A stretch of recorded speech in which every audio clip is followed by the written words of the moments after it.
que doit être notre attitude à l'égard de ce que contiennent les livres saints?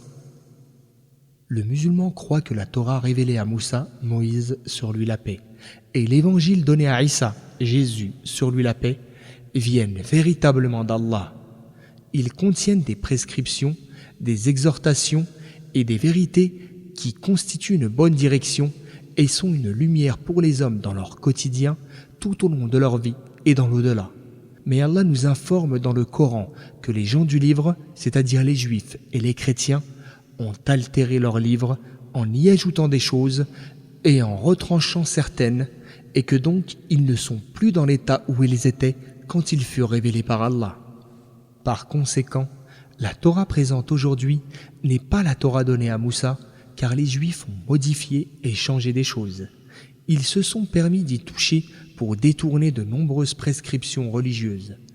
Allah qu'il soit glorifié a dit: من الذين هادوا يحرفون الكلم عن مواضعه ويقولون سمعنا وعصينا واسمع غير مسمع وراعنا ليا بألسنتهم وطعنا في الدين.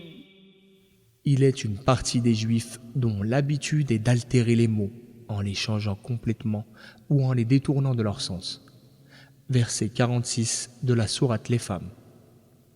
De même, l'évangile actuel n'est pas l'évangile qui a été révélé à Isa, Jésus, car il a été falsifié par les chrétiens et nombre de ses prescriptions ont été modifiées. Allah qu'il soit glorifié a dit en parlant des chrétiens: وَإِنَّ مِنْهُمْ لَفَرِيقًا يَلْوُونَ أَلْسِنَتَهُم بِالْكِتَابِ لِتَحْسَبُوهُ مِنَ الْكِتَابِ وَمَا هُوَ مِنَ الْكِتَابِ وَيَقُولُونَ هُوَ مِنْ عِندِ اللَّهِ وَمَا هُوَ مِنْ عِندِ اللَّهِ وَيَقُولُونَ عَلَى اللَّهِ الْكَذِبَ وَهُمْ يَعْلَمُونَ. Certains parmi eux tordent leur langue quand ils lisent le livre pour que vous pensiez que cela fait partie du livre alors qu'il n'y figure pas. Ils affirment que cela vient d'Allah alors qu'en vérité il ne provient pas de lui.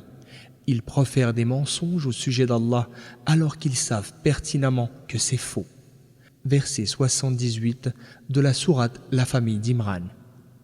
Et il dit encore: وَمِنَ الَّذِينَ قَالُوا إِنَّا نَصَارَىٰ أَخَذْنَا مِيثَاقَهُمْ فَنَسُوا حَظًّا مِّمَّا ذُكِّرُوا بِهِ فَأَغْرَيْنَا بَيْنَهُمُ الْعَدَاوَةَ وَالْبَغْضَاءَ إِلَىٰ يَوْمِ الْقِيَامَةِ وَسَوْفَ يُنَبِّئُهُمُ اللَّهُ بِمَا كَانُوا يَصْنَعُونَ.